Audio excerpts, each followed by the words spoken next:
Hello students, तो आप सभी का स्वागत है स्टडी विद आकाश के यूट्यूब चैनल पे।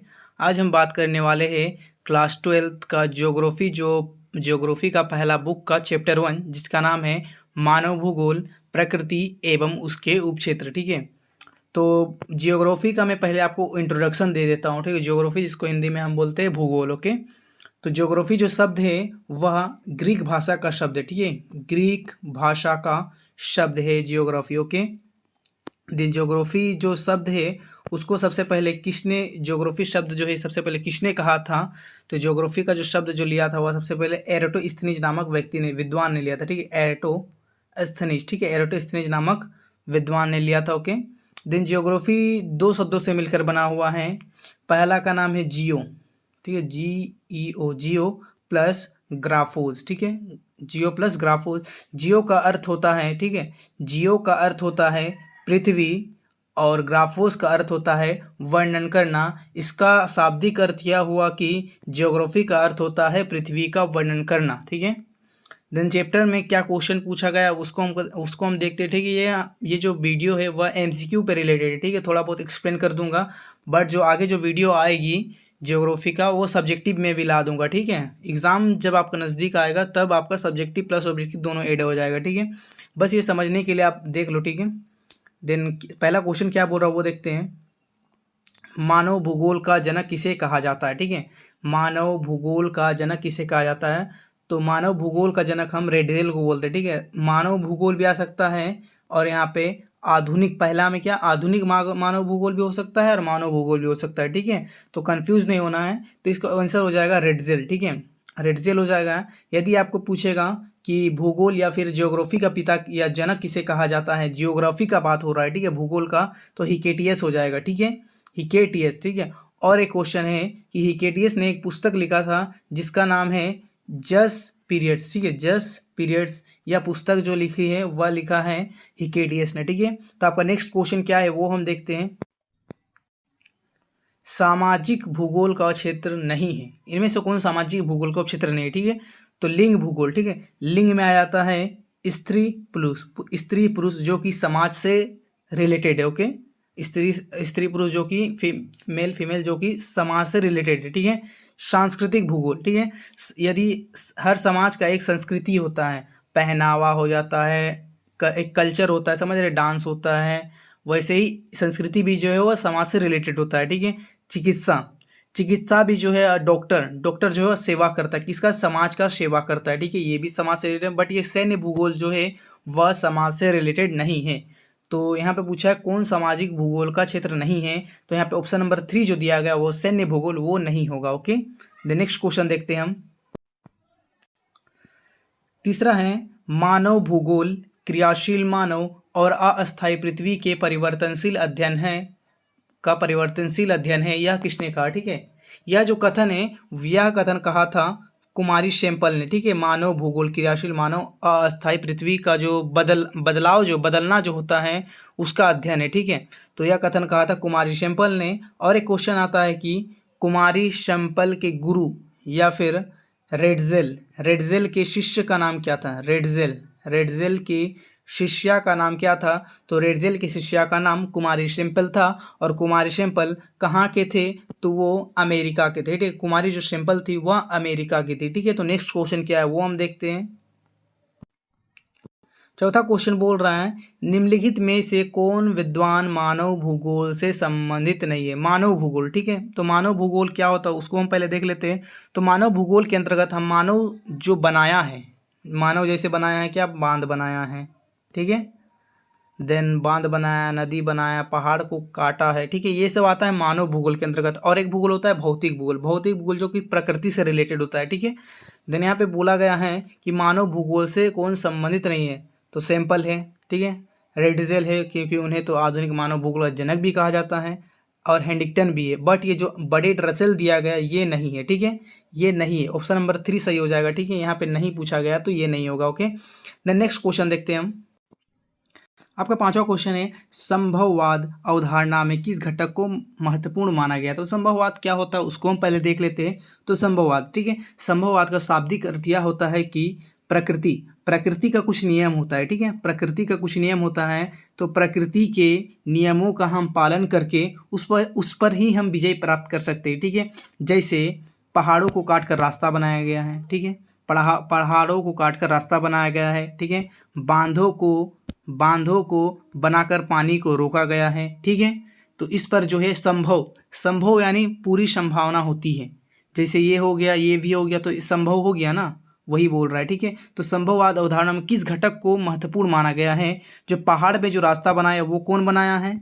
ठीक है, बांध ये कौन बनाया? तो ये बनाया है मानव। तो किस घटक को महत्वपूर्ण माना गया? तो यहाँ पे मानव घटक को महत्वपूर्ण माना गया, ठीक है। ऑप्शन नंबर 2 में दिया गया है, वो सही हो जाएगा। ओके, यदि प्राकृतिक घटक का नेक्स्ट क्वेश्चन में दिया गया। ओके, नेक्स्ट क्वेश्चन हम देख लेते हैं। 6th नंबर है, नव निश्चयवाद से संबंधित कौन है? नव निश्चयवाद से संबंधित, ठीक है। तो विडाल लवलास नहीं होगा, हम्बोल्ट नहीं होगा, रेडजेल नहीं होगा। तो पहले मैं आपको 3 प्रकार का जो भी है उसको मैं पहले बता देता हूँ, ठीक है। पहला होता है नियति या फिर आपको निश्चयवाद बोल सकते हैं, ठीक है, नियति या फिर निश्चयवाद। दूसरा होता है संभववाद और तीसरा होता है नव निश्चयवाद, जिसको हम रुको और जाओ का भी वाद बोल सकते हैं, ठीक है, नव निश्चयवाद को, ठीक है। तो निश्चयवाद के जो जनक है वो है रेडजेल, ठीक है, और संभववाद के जो जनक है उनका नाम है फेब्रे, ठीक है, फेब्रे, जो कि फ्रांस के, ठीक है, फेब्रे, लूशियन फेब्रे बोल सकते हैं संभववाद का जनक, ठीक है। और जो है नवनिश्चयवाद पूछा गया, ठीक है, नवनिश्चयवाद का जो जनक है उसको हम बोलते हैं ग्रिफिथ टेलर, ठीक है, ग्रिफिथ टेलर, जो 14 नंबर में दिया गया वो सही हो जाएगा, ठीक है। नेक्स्ट 7वां क्वेश्चन है, निम्नलिखित में से कौन सा एक भौगोलिक सूचनाकांत नहीं है? भौगोलिक सूचनाकांत का अर्थ होता है कि सूचनाकांत यानी जो हमें जो इन्फॉर्मेशन मिले, ठीक है, उससे हमें कुछ जानकारी मिले, ठीक है। तो यात्रियों को विवरण, जो विदेशी जो आते हैं, पहले ज़माने में जो आए थे, जैसे मैगस्थनीज ने लिखा था क्या? इंडिका से हमें मौर्य साम्राज्य के बारे में जानकारी मिलता है, ये सही हो जाएगा। प्राचीन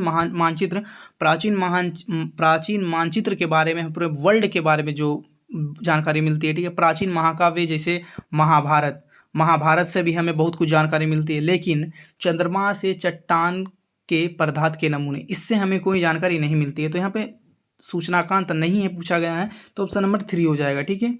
देन 8वां क्वेश्चन क्या बोल रहा है वो देखते हैं हम। 8वां क्वेश्चन बोला गया है कि निम्नलिखित कथनों में से कौन सा एक भूगोल का वर्णन नहीं करता है, ठीक है। तो भूगोल का कौन वर्णन नहीं करता वो देख लेते हैं हम। तो पहला समकलनात्मक अनुशासन, इसका अर्थ क्या होता है वो समझ लेते हैं। समकलनात्मक अनुशासन का अर्थ होता है कि जो मानव और पृथ्वी, ठीक है, मानव और भूगोल एक साथ काम करते हैं, ठीक है, इसका अर्थ ये होता है। फिर दूसरा बोला गया है मानव और पर्यावरण के बीच अंतर संबंधों का अध्ययन है, ये भी सही है, ठीक है। द्विविधता पर आधारित, ठीक है, द्विविधता पर आधारित, ये भी होगा। देन चौथा जो बोला गया है, प्रौद्योगिकी के विकास के फलस्वरूप समय में प्रासंगिक नहीं, ठीक है। प्रौद्योगिकी यानी टेक्नोलॉजी का विकास जब होता है, ठीक है, टेक्नोलॉजी का जब विकास होता है तब पृथ्वी से जो है वह संबंध और गहराई से बढ़ जाता है। बट यहाँ पे नहीं बोला गया है, तो ये आंसर हो जाएगा, ठीक है। यहाँ पे नहीं बोला गया तो यहाँ पे भी नहीं बोला गया, देन चौथा हो जाएगा आंसर, ठीक है। समझाने में थोड़ा दिक्कत होता है स्टूडेंट्स, तो थोड़ा समझने का खुद भी ट्राई करना, ठीक है। उतना खास एक्सप्लेन नहीं कर पा रहा हूँ, बट तुम भी थोड़ा अगर ट्राई करोगे, आप लोग भी थोड़ा ट्राई करोगे तो और अच्छा समझ पाओगे, ठीक है। अपना तरफ से मैं बेस्ट देने की कोशिश कर रहा हूँ, बट अब आप खुद भी अपने तरफ से बेस्ट दें, ठीक है। मानव और प्रकृति के बीच पारस्परिक क्रिया का सबसे महत्वपूर्ण कारक कौन है? ठीक है, मनुष्य। यहाँ जो लिखा है तकनीक, ये आंसर होगा, ठीक है। तकनीक जिसे हम टेक्नोलॉजी बोल सकते हैं, ठीक है। टेक्नोलॉजी यानी पारस्परिक क्रिया का सबसे महत्वपूर्ण कारक, संबंध पूछा गया, ठीक है। तकनीक या टेक्नोलॉजी का संबंध, जैसे मैंने पहले ही आपको बताया था कि पहाड़, ठीक है, पहाड़ बना, पहाड़ को हम काटे, किसके मदद से? टेक्नोलॉजी के मदद से, ठीक है। देन नदी या फिर समुद्र का जो पानी है उसको हम रोके, किसके मदद से? बांध के मदद से। बांध कैसे बना? टेक्नोलॉजी से बना, ठीक है। तो बस यही समझाना चाहता था, ठीक है, कि तकनीकी जो है, तकनीक जिसे हम प्रौद्योगिकी या टेक्नोलॉजी बोल सकते हैं, वह इन दोनों के बीच का जो पारस्परिक जो क्रिया होता है वह सबसे महत्वपूर्ण कारक तकनीक होता है, ठीक है। द नेक्स्ट क्वेश्चन हम देखते हैं, निम्नलिखित में से कौन मानव की मूल आवश्यकता से संबंधित नहीं है? तो मानव की मूल आवश्यकता, पहला परिवहन, दूसरा कृषि, तीसरा गृह निर्माण, चौथा वस्त्र उद्योग। तो मानव का जो मूल आवश्यकता, मूल यानी जो सबसे आर्थिक क्रिया, जैसे छोटा रोज आर्थिक, आपको पहले आर्थिक क्या होता है वो समझ आता है। आर्थिक जिंदगी, ठीक है, आर्थिक लाइफ क्या होता है? आर्थिक नॉर्मली रोज कमा रहा खा रहा, वही वैसा ही मूल आवश्यकता होता है। तो मूल आवश्यकता परिवहन से संबंधित नहीं है, तो परिवहन जो है वह मूल आवश्यकता से संबंधित नहीं है, ठीक है। कहने का मतलब यह है कि देखिएगा कि जो मिडिल क्लास का जो घर होता है उसमें देखिएगा हर किसी के घर में बाइक नहीं होता है, गाड़ी नहीं होता है, ठीक है। तो मूल आवश्यकता समझ नहीं है तो वो परिवहन हो जाएगा, ठीक है। ऑप्शन नंबर ए सही हो जाएगा। नेक्स्ट क्वेश्चन क्या है वो हम देखते हैं। नेक्स्ट है निम्नलिखित में से, ठीक है, निम्नलिखित में से कौन मानव भूगोल का उपागम नहीं है, ठीक है। मानव भूगोल का उपागम, ठीक है। मानव ने बहुत जैसे यहाँ पे ऑप्शन ने दिया क्षेत्रीय विभिन्नता, ठीक है, क्षेत्रीय विभिन्नता। तो मानव ने जैसे देख लो भारत ही को, भारत बहुत सा क्षेत्र में बटा हुआ है, तो इसको हम क्षेत्र विभिन्नता बोल सकते हैं। अलग अलग क्षेत्र में अलग अलग भाषाएं बोले जाते हैं, अलग अलग क्षेत्रों में अलग अलग सांस्कृतिक कार्यक्रम किए जाते हैं, ठीक है। वैसे ही स्थानीय संगठन है, अन्वेषण और वर्णन है। लेकिन ये जो लिखा मानव भूगोल का जो उपागम नहीं है वो मात्रात्मक क्रांति हो जाएगा। ऑप्शन नंबर 4 सही होगा, ठीक है। नेक्स्ट क्वेश्चन क्या बोल रहा है वो देखते हैं। नेक्स्ट है किस भाषा परिवार की जनसंख्या सबसे कम है? पहला द्रविड़, दूसरा ऑस्ट्रिक, तीसरा तो यहाँ पे जो है सबसे कम जो है वह है चीनी तिब्बती, ठीक है। चीनी तिब्बती का जो है भारत में, यह पूछा गया भारत का, ठीक है, भारत का पूछा गया, नॉट वर्ल्ड का पूछा गया, ठीक है। तो किस भाषा परिवार की सबसे कम है? तो चीनी तिब्बती। ऑप्शन नंबर 4 सही हो जाएगा, ओके। देन नेक्स्ट है नव निश्चयवाद के प्रवर्तक कौन है? नव निश्चयवाद मैंने आपको 3 बताया था। पहला होता है निश्चयवाद, ठीक है, निश्चयवाद। तीसरा होता है संभव, और दूसरा होता है संभववाद। तीसरा होता है नव निश्चयवाद। रुको जाओ का निश्चयवाद भी बोला जाता है इसको, ठीक है, नव निश्चयवाद को। तो इसका प्रवर्तक कौन है? तो इसका प्रवर्तक है ग्रिफिथ टेलर, ओके। देन निश्चयवाद का अगर पूछता तो हो जाता रेडजेल, ठीक है। देन नेक्स्ट क्वेश्चन क्या बोल रहा है वो देखते हैं हम। नव निश्चयवाद संकल्पना का प्रतिपादन किसने किया? ठीक है, तो नव निश्चय का प्रतिपादन जो है वह ग्रिफिथ टेलर ने किया, ठीक है। ऑप्शन नंबर 3 सही हो जाएगा, ओके। देन नेक्स्ट क्वेश्चन देखते हैं। आपका 15वां क्वेश्चन है स्थानिक संगठन भौगोलिक उपागम का अध्ययन रहा है तो 1950 से 60 के बाद, 1950-60 के बाद, ओके। देन इसका सही आंसर ऑप्शन नंबर 2 हो जाएगा। नेक्स्ट क्वेश्चन देखते हैं हम। नेक्स्ट है एंथ्रोपोजियोग्राफी नामक पुस्तक किसने लिखा? ये क्वेश्चन है, तो इसका आंसर हो जाएगा रेडजेल, ओके, रेडजेल हो जाएगा इसका आंसर। और हाँ, एक ये जो एंथ्रोपोजियोग्राफी नामक पुस्तक है वह मानव भूगोल से रिलेटेड है, ठीक है, मानव भूगोल से रिलेटेड है, संबंध रखता है, ठीक है। नेक्स्ट है संभववाद। संभववाद शब्द का प्रयोग सर्वप्रथम किस फ्रांसीसी विद्वान ने किया था? तो संभववाद जो शब्द है या फिर संभववाद का जो जनक है वह कहा जाता है लूशियन फेब्रे को, जो ऑप्शन नंबर 3 में दिया गया है, लूशियन फेब्रे, ओके। नेक्स्ट क्वेश्चन है आपका हाँ, रुको और जाओ निश्चयवाद के प्रवर्तकों ने। मैंने पहले ही आपको बता दिया था कि रुको और जाओ निश्चयवाद, जिसे हम नव निश्चयवाद ही बोल सकते हैं, ठीक है, उसका जो प्रवर्तक है वह उनका नाम है ग्रिफिथ टेलर, ठीक है। ऑप्शन नंबर 4 सही हो जाएगा। यदि आपको निश्चयवाद बोलता निश्चयवाद तो रेडजेल हो जाता, यदि आपको संभववाद बोलता तो लूशियन फेब्रे हो जाता, ठीक है। देन हाँ, रेडजेल की जो शिष्या है उसका नाम है एलन सैंपल, ओके। और रेडजेल ने एक बुक लिखा है जिसका नाम है एंथ्रोपोजियोग्राफी, उसका नाम है, ठीक है, जो कि मानव भूगोल से संबंध रखता है, ओके। नेक्स्ट क्वेश्चन है नियतिवाद के विचारक कौन थे? ठीक है, तो नियतिवाद जिसे आप निश्चयवाद, पर्यावरण निश्चयवाद ये बोल सकते हैं, ठीक है। तो इनके जो विचारक है इकांट, हम्बोल्ट, रिटर, इनमें से सभी हो जाएगा, ऑप्शन नंबर 4 जो दिया गया है, ओके। नेक्स्ट क्वेश्चन हम देखते हैं नियतिवाद में किस विचार को महत्वपूर्ण माना गया? अभी ही मैंने पहले बताया कि नियतिवाद, निश्चयवाद या पर्यावरणीय निश्चयवाद, इस सभी में प्राकृतिक को महत्वपूर्ण माना गया है, ठीक है। नियतिवाद जिसे हम निश्चयवादी बोल सकते हैं, इसमें इसका शाब्दिक अर्थ यह होता है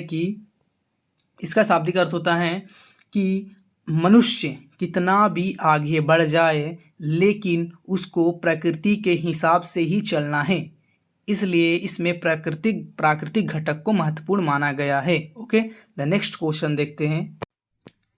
नेक्स्ट है, निम्नलिखित में से कौन सामाजिक भूगोल का क्षेत्र नहीं है?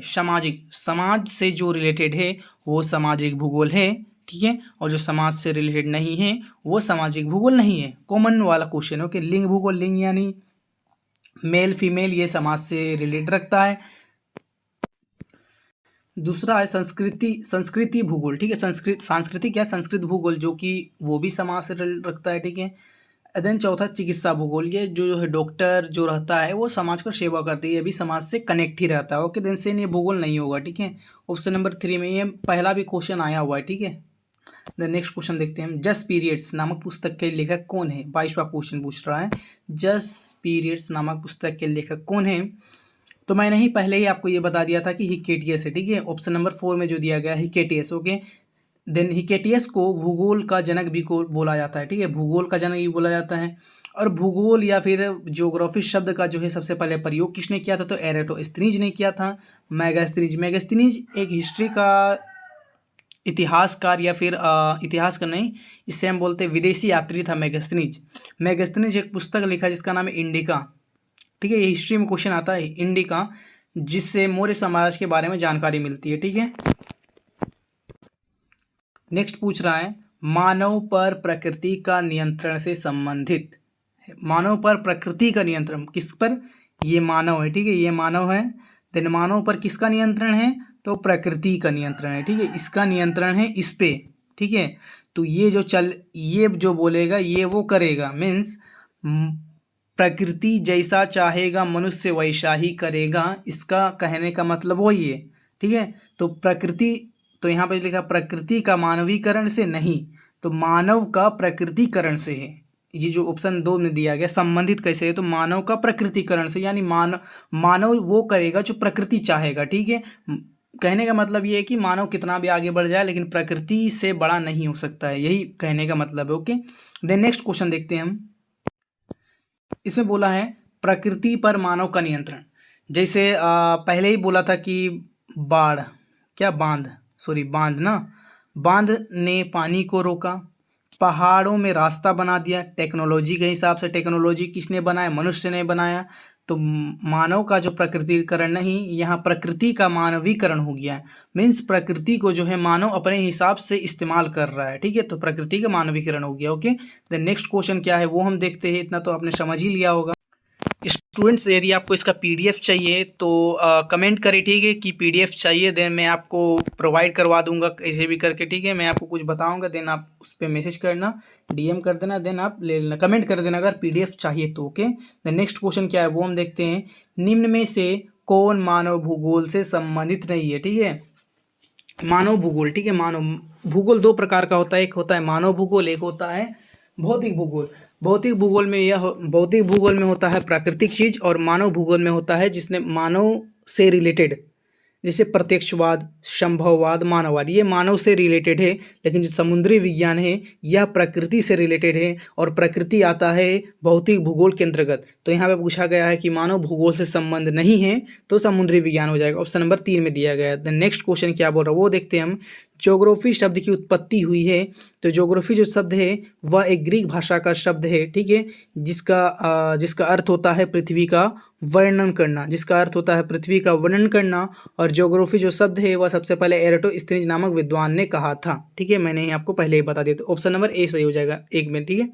द नेक्स्ट क्वेश्चन क्या वो देखते हैं।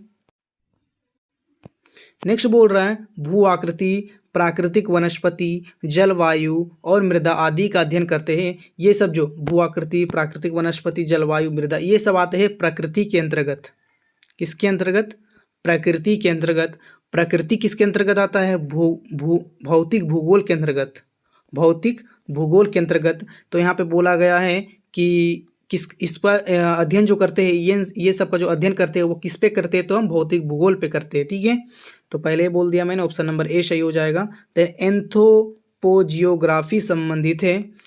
एंथ्रोपोजियोग्राफी यह एक पुस्तक का नाम है, ठीक है। यह एंथ्रोपोजियोग्राफी जो लिखा है वो वो एक पुस्तक का नाम है जो जिसने लिखा उसका नाम है रेडजेल। ओके, रेडजेल ने लिखा है और यह संबंध है मानव भूगोल से। ठीक है, ऑप्शन नंबर 2 सही हो जाएगा। नेक्स्ट क्वेश्चन देखते हैं हम। नेक्स्ट है मानव भूगोल। ठीक है, मानव भूगोल, मानव भूगोल के अंतर्गत हम मानव से रिलेटेड ही पढ़ते हैं। मानव भूगोल यहाँ पे मानव समाज और धरातल, धरातल यानी जमीन पृथ्वी के बीच संबंधों का अध्ययन। ठीक है, मानव समाज और पृथ्वी, मानव समाज और पृथ्वी का बीच का जो अध्ययन है वह करते हैं हम मानव भूगोल में। यह कथन किसने कहा? तो यह कथन कहा था रेडजेल ने। ये बहुत इजी है। ठीक है, तो यहाँ पे पहले ही मानव भूगोल लिख दिया यार, मानव भूगोल का जनक कौन है? रेडजेल है। ठीक है, बहुत इजी था। देन मानव भूगोल, मानव समाज और धरातल के बीच अध्ययन यह कथन किसने कहा था? रेडजेल ने। ऑप्शन नंबर 3 हो जाएगा। नेक्स्ट क्वेश्चन देखते हैं हम। इनमें से तीसरा क्वेश्चन, इनमें से कौन सी विचारधारा मार्क्स के सिद्धांत का पालन करती है? तो मार्क्स के सिद्धांत का जो है पालन करती है, वह करती है अमूलवादी।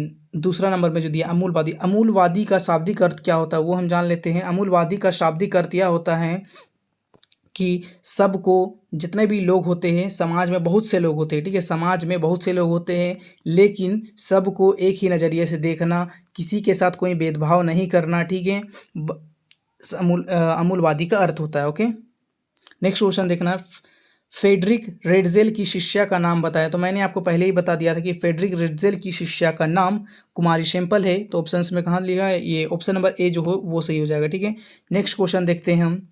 ज्योग्राफी इन 20th सेंचुरी किसकी पुस्तक है? ठीक है, ज्योग्राफी इन 20th सेंचुरी किसकी पुस्तक है? नेक्स्ट है 1990 का दशक भूगोल के किस उपागम के लिए जाना जाता है? तो 1990 के दशक के बाद से जो है आधुनिकता, मतलब जो है तकनीकी जो है बहुत ही ज़्यादा मतलब डेवलप हो गया था। तो उसको हम बोलते हैं आधुनिकतावाद। ठीक है, आधुनिकतावाद बोल सकते हैं। आधुनिकतावाद स्टार्ट हो गया था 1990 का दशक के बाद से। ठीक है, तो नेक्स्ट क्वेश्चन देखते हैं हम। निम्न में से कौन आर्थिक भूगोल का उपक्षेत्र है? ठीक है, आर्थिक भूगोल, आर्थिक भूगोल का अर्थ क्या होता है वो हम जान लेते हैं। तो आर्थिक भूगोल जिस भी क्षेत्र से पैसा आए, ठीक है, कोई भी फील्ड से पैसा आए उसको हम आर्थिक बोल सकते हैं, आर्थिक। ठीक है, तो संसाधन भूगोल से आता है, कृषि भूगोल से भी आता है, उद्योग भूगोल से भी आता है। देन इनमें से सभी हो जाएगा। ठीक है, option number D. Then next question है, ये देखो मैं इससे पहले भी एक आया था। ठीक है, देन उस geographical introduction to the history, इसका कमेंट में कमेंट में जो है इसका आंसर दे देना। ओके, देन नेक्स्ट देखते हैं हम। निम्न में से कौन राजनीतिक भूगोल का क्षेत्र नहीं? निम्न में से कौन राजनीतिक भूगोल का क्षेत्र नहीं? राजनीतिक भूगोल जो कि राजनीति से संबंध रखता हो। ठीक है, तो निर्वाचन भूगोल रखता है, चिकित्सा भूगोल समाज से रिलेटेड है, तो ये ऑप्शन नंबर 3 ही हो जाएगा। ठीक है, समाज से रिलेटेड है। देन नहीं पूछा गया तो चिकित्सा भूगोल हो जाएगा। नेक्स्ट क्वेश्चन देखते हैं हम। जननांकी। ठीक है, जननांकी निम्न में से किस भूगोल का एक उपक्षेत्र है? जननांकी का अर्थ होता है जनसंख्या। जननांकीय तो जनसंख्या, किस फैमिली में कितना लोग रहते हैं। ठीक है, देन कितने गांव में कितने जनसंख्या है, प्रति वर्ग किलोमीटर में कितने लोग रहते हैं, इसका जननांकी मतलब होता है। ठीक है, तो जननांकी जो है किस भूगोल का एक उपक्षेत्र है? तो जनसंख्या भूगोल का वह एक उपक्षेत्र है। ऑप्शन नंबर 2 में दिया गया। ठीक है, नेक्स्ट क्वेश्चन देखते हैं। पर्यटन भूगोल मानव भूगोल के किस क्षेत्र से संबंधित? पर्यटन भूगोल, पर्यटन भूगोल। ठीक है, पर्यटन भूगोल, पर्यटन का अर्थ होता है घूमना फिरना। घूमने फिरने के लिए आपको किसका जरूरत है? पैसा। पैसा किससे आता है? तो आर्थिक भूगोल से आता है। ऑप्शन नंबर डी सही हो जाएगा। ठीक है, तो फ्रेंड स्टूडेंट शायद इतना ही क्वेश्चन था। हाँ, इतना ही क्वेश्चन था। ठीक है, thanks for watching this video. अगर आपको वीडियो पसंद आए तो चैनल को सब्सक्राइब करने, लाइक कर देना। वीडियो ऐसे ही आती रहेगी अभी। ठीक है, देन अच्छा से अच्छा कंटेंट देने का ट्राई कर रहा हूँ। ठीक है, तो चलिए मिलते हैं नेक्स्ट वीडियो में। नेक्स्ट वीडियो इंग्लिश का आएगा। ठीक है, ओके देन बाय।